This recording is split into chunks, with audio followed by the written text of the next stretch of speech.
పోలీసుల బాధ్యత రాహిత్యంగానే నేను భావిస్తున్నా.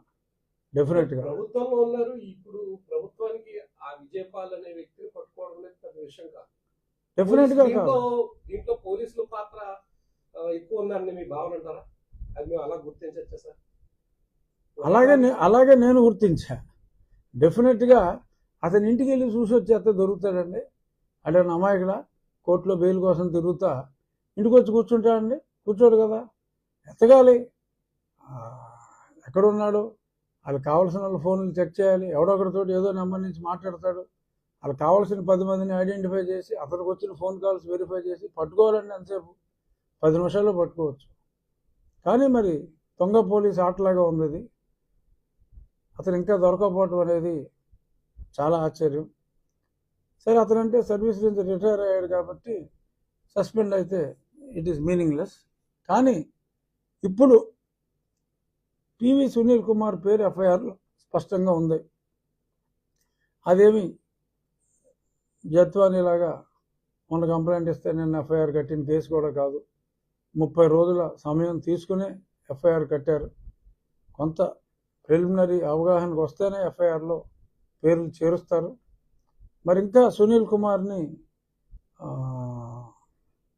సస్పెండ్ చేయకపోవటం, అరెస్ట్ చేయాలి అకార్డింగ్ టు మీ, కనీసం సస్పెండ్ కూడా చేయకపోవటం, మరి ఆ వ్యక్తి మరి గత ముఖ్యమంత్రి మరి నాయకత్వంలోనూ మరి ఏంటో ఆ వరదల్లో కూడా చాలా దుష్ప్రాపగాండా చేయటం జరిగిందని చెప్పి కూడా చాలా సోషల్ మీడియాలో చూసాం. అతనికి ఒక ఇల్లీగల్గా ఒక సంస్థ ఉంది. ఎందుకంటే ఐపీఎస్ ఆఫీసరు వేరే సంస్థలు నడపడానికి లేదు సర్వీస్ రూల్స్ ప్రకారం. ఎన్నోసార్లు నేను కంప్లైంట్ ఇచ్చా. జగన్మోహన్ రెడ్డి వంతపాటి కొమ్ము కాశాడు. అదర్వైజ్ ఈ should be suspended much before. ఆ ఎయిమ్ అనే ఒక ఎయిమ్లెస్ సంస్థ ఒకటి పెట్టుకుని ఈ రాజకీయ నాయకులతో తను బేరాలు ఆడుతూ ఉంటాడు. నాకు ఇంతమంది ఉన్నారు, నేను ఈ నోట్లు వేయించగలనని చెప్పి 2 పార్టీలకి చెప్తూ ఉంటాడు. అలాగే సర్వే అవుతున్నట్టుగా ఉన్నాడు. మరి అలాంటి సర్వైవల్ మంత్రం ఈ ప్రభుత్వం మీద కూడా ఏమైనా ప్రయోగించేయడమో నాకు తెలియదు. అతను ప్రయోగించగల సమర్థుడు, కానీ మా ముఖ్యమంత్రి గారు అవి నమ్మే వ్యక్తి కాదు. అది నా పరిపూర్ణ విశ్వాసం. డెఫినెట్గా ఒక వికెట్ నిన్న కూలింది కాబట్టి సస్పెన్షన్లో రాబోయే రోజుల్లో అంటే నెక్స్ట్ కపుల్ ఆఫ్ డేస్లో తప్పకుండా సునీల్ కుమార్ పేరు సస్పెన్షన్ లిస్టులో ఉండి తీరుతుంది. అది తీరకపోతే మటుకు ఎస్, మీ కామెంట్లకి అర్థం ఉంటుంది అన్డౌటెడ్లీ. బట్ ఖచ్చితంగా అతని మీద చర్యలు తప్పనిసరిగా తీసుకోవాలి. ఎన్ని రాజకీయ అస్త్రాలు అతని ఎయిమ్లెస్ టీంని అడ్డం పెట్టుకుని ప్రయోగించిన జగన్మోహన్ రెడ్డి లాంటి వాళ్ళు ఎవరన్నా పడితే పడవచ్చు, కానీ ఎంతో రాజకీయ అనుభవం ఉన్న మా ముఖ్యమంత్రి గారు అతని మాటలకి పడరు.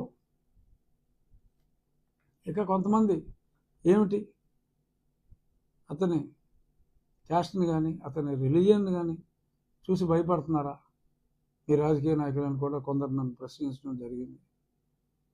క్వశ్చనే లేదు. ఇది కులాలకి మతాలకి సంబంధం లేదు. Crime is a crime. ఏ కులం వాడు క్రైమ్ చేసినా, ఏ మతం వాడు క్రైమ్ చేసినా, క్రైమ్కి కులం లేదు, క్రైమ్కి మతం లేదు. సో కాబట్టి మీరు అడిగిన ప్రశ్నకి డెఫినెట్గా ఈ వీక్ సోమవారం మొదలైంది సెలవు అనుకునే వాళ్ళ ఈ వీకెండ్ లోపు డెఫినెట్గా సునీల్ కుమార్ సస్పెన్షన్ ఉంటుంది అని నేనైతే విశ్వసిస్తున్నా. చూద్దాం.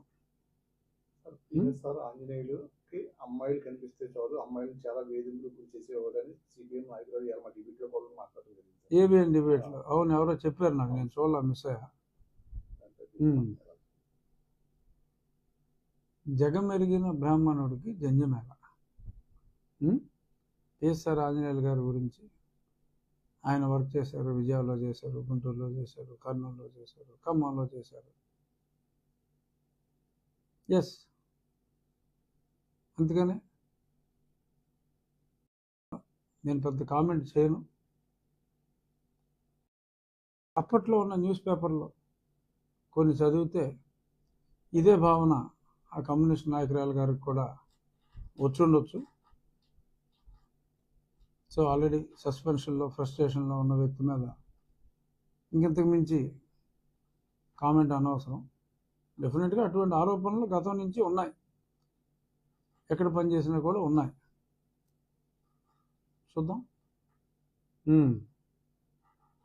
ఇక ఏంటి సౌండ్ ఏంటి?